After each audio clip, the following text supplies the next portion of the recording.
Nasa Dira Leisbara becomes a dwelling place for him, Leilatz Muse, not only for revelation, but for his essence, for him alone. Now, after the Rebbe discussed the first few chapters in the Maimer, the Rebbe is heading now for the 10th chapter, where the Jewish nation is referred to Tzivas Hashem, and it has the different explanations.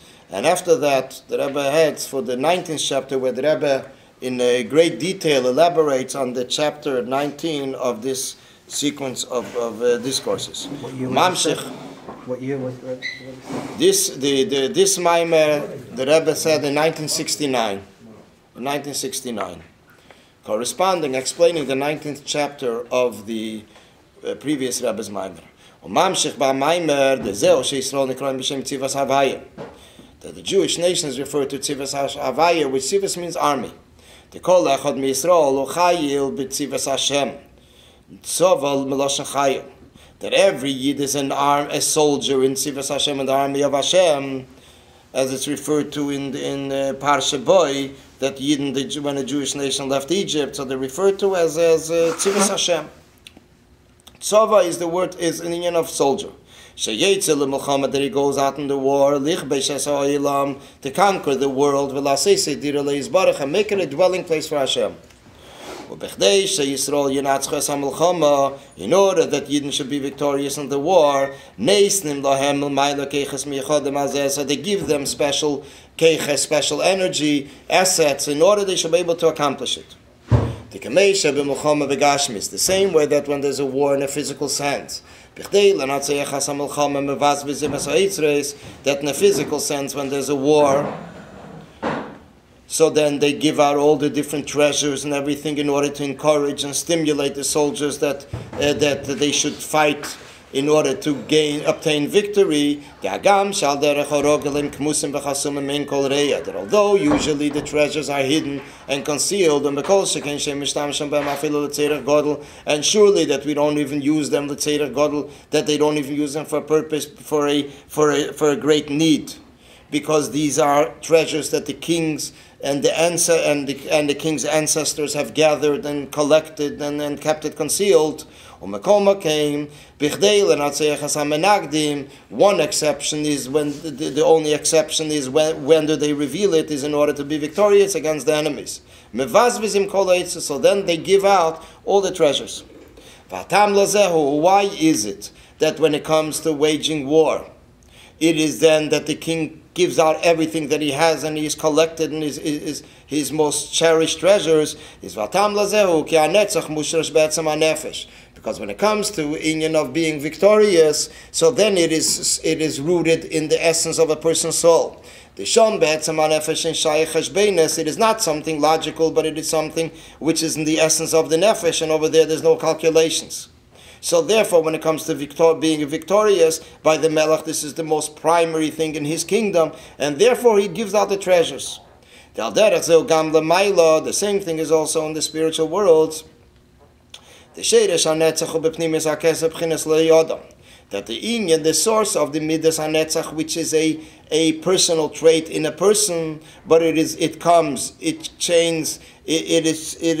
channeled through the 10 attributes, and one of them is referred to as netzach. So what is the source of netzach? It comes from the attribute, which is keser, the crown of all the 10 attributes. What is it called? Nechsidus, it's called pchinas leyodam. Leyodam means higher than the structure of a person. When we speak about chokhmah bina das, it's the beginning of the structure of a person. There's intellect. We speak about chesed gvura tiferes, there's emotions. We speak about netzach v'heit, so it's the hips, it's the feet, it's the structure of the person. When we speak about the crown is higher yet than the person. It's literally, it's on top of the person. And according to halacha also, that if chas v'sholim, a person, a woman, a husband left his wife, and later they found a person that they feel they might be able to recognize me, that God forbid the person that he fell into the water, and they found him drowned. So it says in halacha, you can recognize him only from the eyes and down, but you cannot recognize from his forehead. because his forehead is not considered a significant ID. It's not considered a significant fact of information that you will be able to recognize and differentiate one person than another and identify him and allow his wife to marry because she's considered a widow. So therefore, this part of the person is called leyodamu. It's the part of the person which is higher than the structure of a person, how it's already an image of the face, which are the eyes, the ears, the nose. This is where the person begins, the structure of the person, the features of the person. In order that the tzivas havaya yenatzches hamulchama, they should be able to win the war. So what are they given in order that the army should be able to wage the war and be victorious? So they give them, not only they give them, but bizbus. They actually give them in a very great measure, the treasure from above. This is the keach, the assets and energy that the Yidden are given in order to accomplish that this world should become a dwelling place for Hashem. Now we need to understand, what does it mean, the treasure above? So, in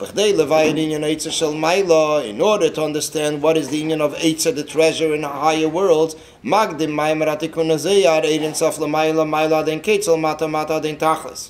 so then the previous Rebbe introduces the quote from the Tikkun Zeyar, that there is a quote that it says that Ein Sof, there is the infinite light, that it's high up without an end, and it's also revealed to the lowest levels, without an end. That these two revelations are actually two levels in Ein Sof Gufa, are two levels in the infinite light. That on one hand, we're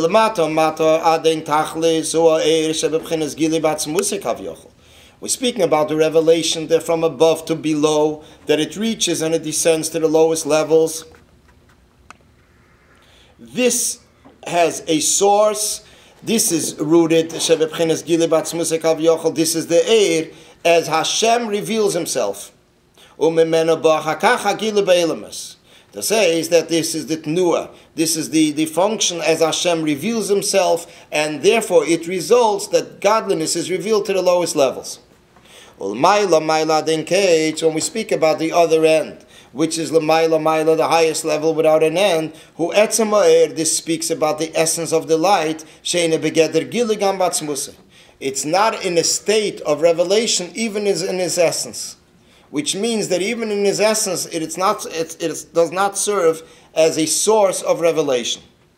So basically, one is concealed and one is revealed, the one that's descending, and one is concealed as he is removed higher and higher.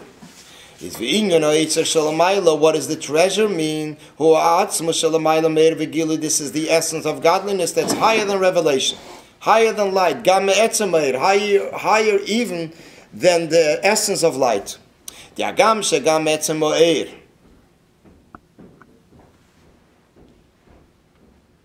That although the essence of light, which is the source of light, since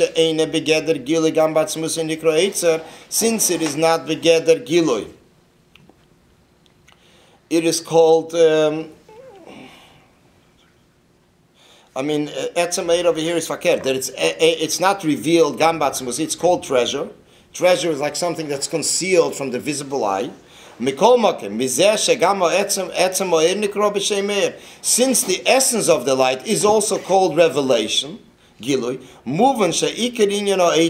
that the ultimate meaning, the true meaning of Eitzer, treasure, that's concealed,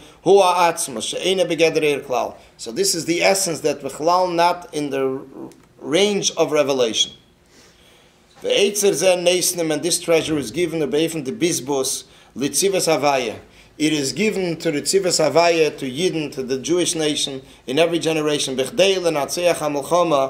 order to be victorious in the war.